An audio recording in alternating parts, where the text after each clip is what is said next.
Hi guys, and welcome to another episode of Creating the Crafty Life's Creative Weekly Wisdom. Now this week I'm going to talk to you guys about organization and storage.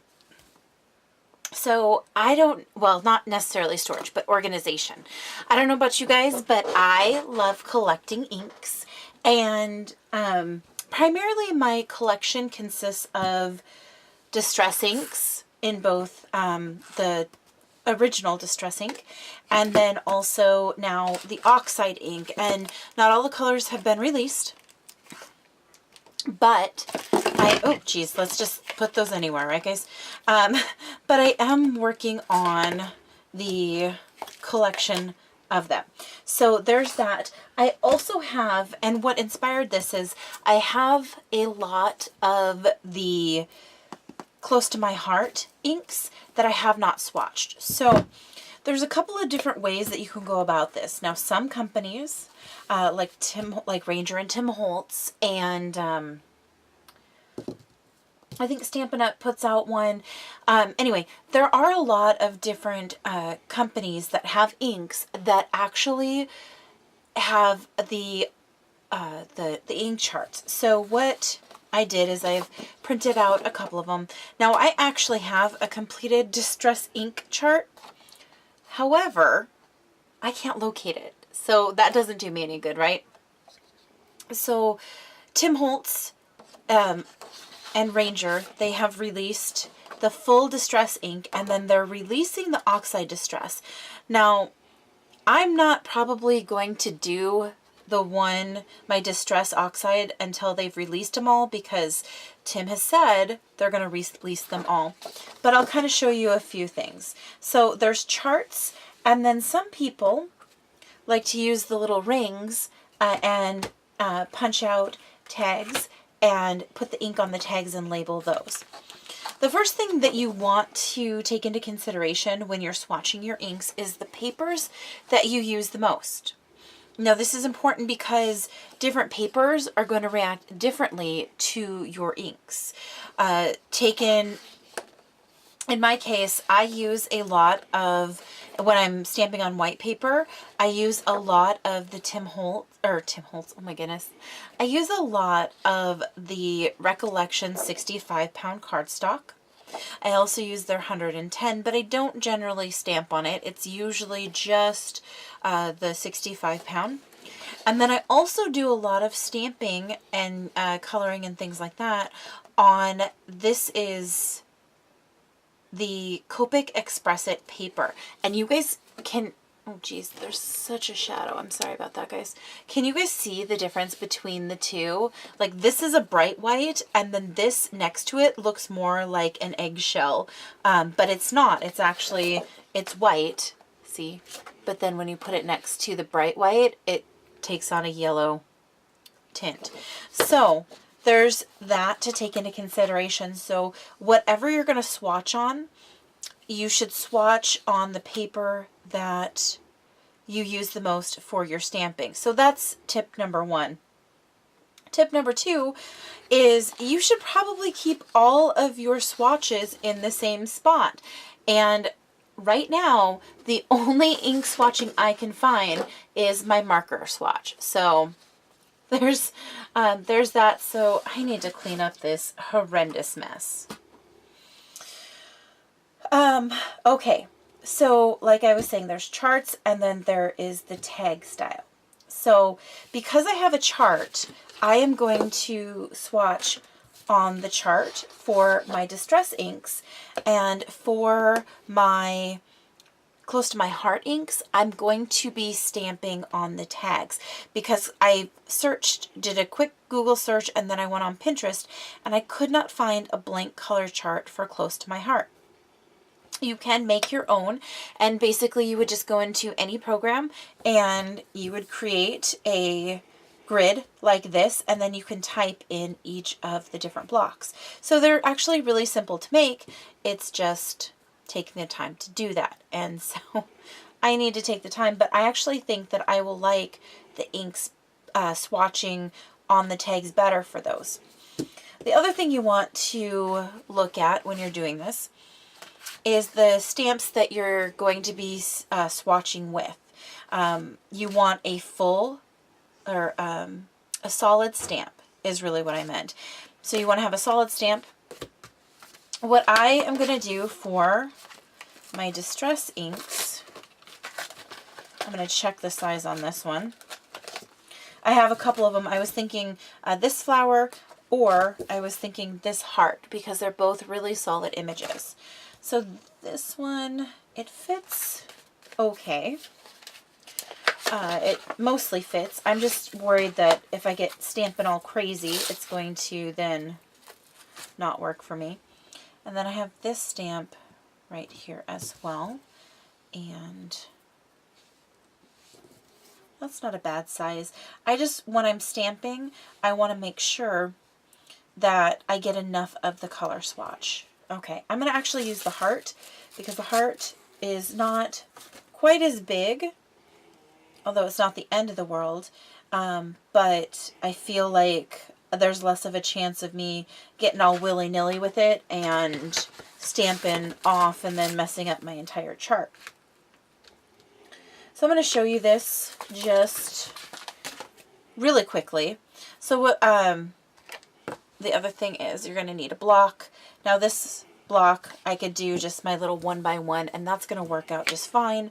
Or I could use a little bit of a larger block, and this is a grid block, so I could put it in the middle like that, and then just stamp like that. Okay, this is a brand new stamp. I've never used it, so I'm going to go ahead and clean it off and then let it dry out. Okay. Excuse me, just one moment. I need to shut that door. Okay. And so basically, I'm going to go ahead, just ink it up best I can, and stamp it down. Okay. I know that's really light, but I don't really want to stamp it a second generation, because it's going to make it darker, and it's not going to give, I'll just show you guys, it's not going to give me such a exact color. Okay, now, well, I even stamped it on the wrong one. Okay, so now, let me see. Okay, worn lipstick. We're going to move on, and now you want to individually stamp these.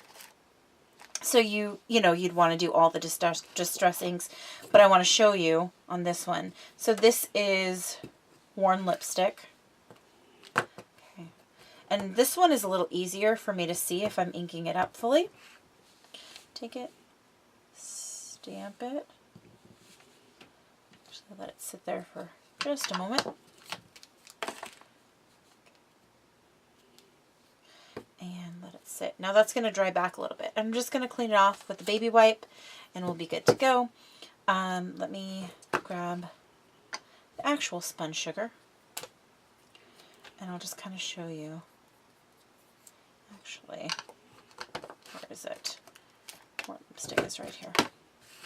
Worn lipstick has a very dear place in my heart, because worn lipstick is the very first distress ink I ever bought. Okay, alright, let's make sure that we get some good ink on that, and we're just going to stamp it right there. This one might need some re-inking, but we'll give it a go. But you can tell the difference in the colors right there. Okay, so if I was really doing this, I would go through, I would stamp them all and be done with it. So that's kind of what the color charts are going to look like. Now, if we are moving on to the tags, there's obviously so many different things that you could do with this. You can create your own tags, and that's what I'm going to show you. And my Crocodile is the closest hole puncher that I have. So you could, if you wanted to, go this route. Just go in and punch a bunch, punch a bunch of the tags. Okay, that's good for right now. And then on these, I would have to go in, obviously, and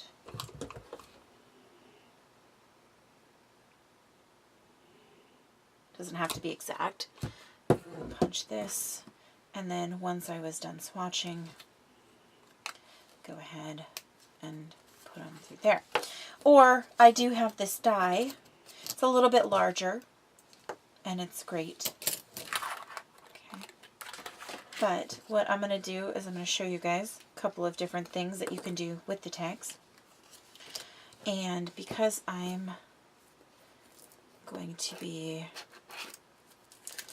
this is how I'm actually going to be doing my Close to My Heart inks. What I'm going to do is I'm going to show you how I'm going to swatch them, okay?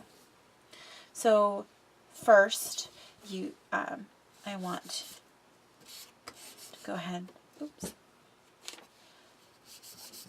and just rub them all over like that, okay? I will also need to make sure that I write what it is. So, Close to My Heart. That's how I remember. It's CTMH, and it's tangerine. Okay. So this is full strength. Okay. Now I'm going to go ahead and I'm going to stamp it because I want to show myself how it stamps. Okay. And I'll just kind of stamp it down here. Like that, okay? So it's not super perfect because it is a dye ink, so it's a little bit harder. And then I am going to get blending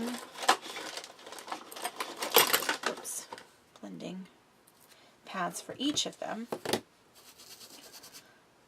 I always have to cover up my ink pads because I will get ink everywhere.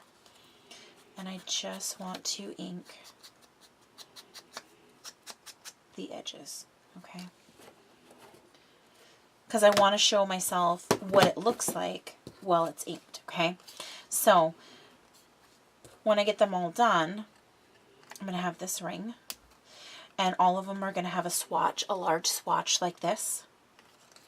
And then on the back, I'm going to have a stamping sample, so what it looks like when it's stamped out, and then I'm going to have an inked edge so that I know what it looks like. It may seem like overkill, but it just makes sense to me on whether or not I'm going to like it. But these are the two that are probably going to work the best for me. I know that this has been working really well for me for the distress inks, and then this I think is going to help me for my Close to My Heart inks, and I also have some color box inks that I think this is going to be really good for, so that, you know, until I create the actual chart for them, then this will do great, because I can take this, and I thought I had a paper pad right here. Oh, there it is. So I can go, oh yeah, that's not a good color with that, you know, and then I can flip through it and I can be like, oh, okay, well, that's not so bad, or, you know, ooh, that's scary, you know, that kind of thing. So I do like the idea of this. This is probably going to be one of my go-tos. So that is my ink swatching. So I have color charts and I have the ring binding. Thank you guys so much for joining me for this week's Creating the Crafty Life's Weekly Wisdom. And I hope you guys continue to join us. Thank you so much for watching. I'll see you guys next time. Bye.